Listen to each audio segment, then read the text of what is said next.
Hello বন্ধুরা, সবাই কেমন আছো? আশা করছি সবাই ভালো আছো। আজকে আমি তোমাদের একটা রেসিপি দেখাবো। এই রেসিপিটা কিন্তু অনেক জায়গায় অনেকেই দেখিয়েছে, কিন্তু আমি আমার মতন রেসিপিটা তোমাদের সঙ্গে শেয়ার করলাম। খুবই সুস্বাদু লাগে। এই রেসিপিটার নাম হচ্ছে তেল কই। দেখতেই পাচ্ছ এই যে কই মাছ, এটা একটু ছোট, কিন্তু দেখো এই কইগুলো কত বড় বড়, পেটে ভরা ডিম। দেখো, সি, অনেক বড় বড় কই। এই যে কই মাছগুলো আছে, আমি তেল কই বানিয়ে তোমাদেরকে দেখাবো।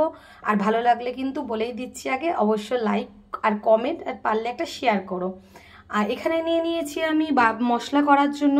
বেশ, তেল কইতে বেশি মশলা লাগে না, একটু তেলটা বেশি লাগে, সর্ষের তেলটা।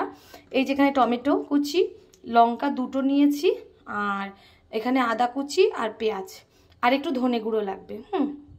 এইটাই হচ্ছে এগুলো মশলা করে তারপরে আমি কালো জিরে ফোড়ন দিয়ে এবার রেসিপিটা দেখাচ্ছি। এই যে মিক্সি বলে আমি দিয়ে দিচ্ছি টমেটো, আদা কুচি, লঙ্কা, এই যে পেঁয়াজ, সব বাটবো। মশলাটা বাটা হয়ে গেছে, এবার মাছগুলো আমি ভেজে নেব তিনটে তিনটে করে। এই যে কড়াই বসানো হয়ে গেছে, এবার এর মধ্যে সর্ষের তেল দিয়ে দেবো। মাছ ভাজার জন্য তেল দিয়ে দেবো। যদি তেলটা মাছ ভাজার পর কমে যায়, আবার আমি অল্প তেল দিয়ে দেবো। কেন, তেল কই তো তেলটা একটু লাগে।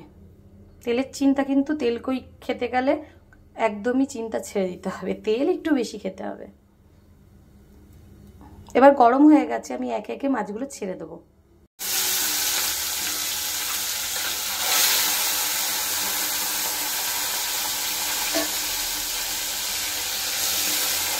মাছগুলো আমি খুব ভাজবো না, তাহলে শক্ত হয়ে যাবে, হালকা ভেজে তুলে নেব।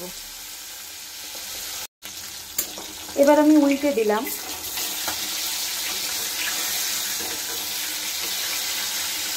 এই পাশটা হয়ে গেলে তুলে নেব। এইভাবেই ভেজে নেবেন আপনারাও।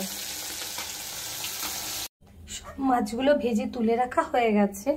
এবার আমি কড়াইতে আর একটু সামান্য সর্ষের তেল দিয়ে দেবো। যেহেতু তেল কই, একটু তেল বেশিই লাগবে, বলেছিলাম আগেই। এবার এর মধ্যে দিয়ে দেবো আমি কালো জিরে ফোড়ন, দুটো কাঁচা লঙ্কা, আর বেটে রাখা এই যে মশলা, পেঁয়াজ,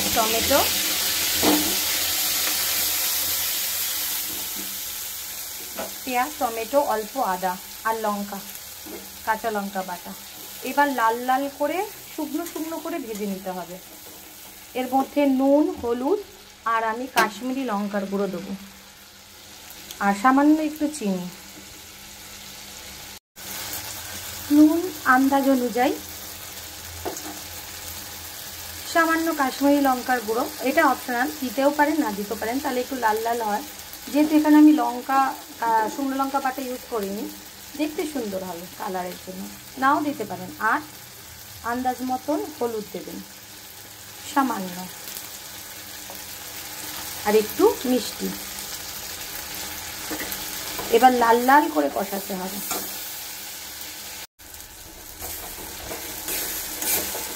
মশলাটা ভাজা ভাজা হয়ে এসছে। কি করে বুঝবো? তেলগুলো দেখুন ওপরের দিকে উঠে এসছে, আর কালারটাও কত সুন্দর লাগছে দেখুন, লাল টকটকে।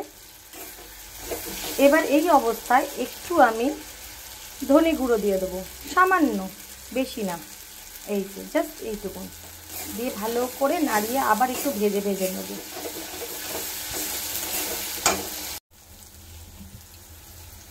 এবার অল্প আমি জল দিয়ে দেবো।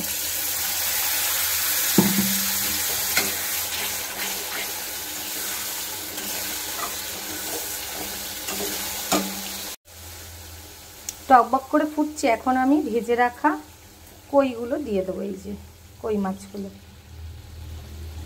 স্টিমটা আমি আস্তে করে নিয়েছি।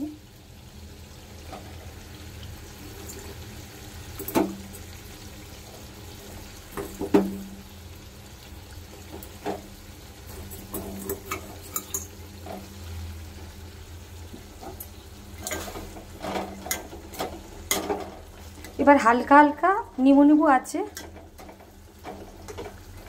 একটুখানি হওয়ার পর আমি নামিয়ে নেব। নামিয়ে গরম গরম ভাতে পরিবেশন করে দেবো আমার এই রেসিপি, পম্পার হেসেলের রেসিপি তেল কই। পাশের দিকে তেল ছেড়ে গেছে, মানে তেলকুই কমপ্লিট হয়ে গেছে। এবার আমি পরিবেশন করব। হয়ে গেছে তেলকুই, সামান্য একটু ধনেপাতা দিয়ে দেবো। কমপ্লিট তেলকুই। যদি আমার এই রেসিপিটা তোমাদের খুব ভালো লাগে তাহলে অবশ্যই লাইক আর একটা কমেন্ট করো। আর এরকম ভিডিও দেখার জন্য অবশ্যই আমার পেজটাকে ফলো করে দিও। তাহলে টাটা, বাই বাই, আবার দেখা হবে অন্য কোনো রেসিপির সাথে।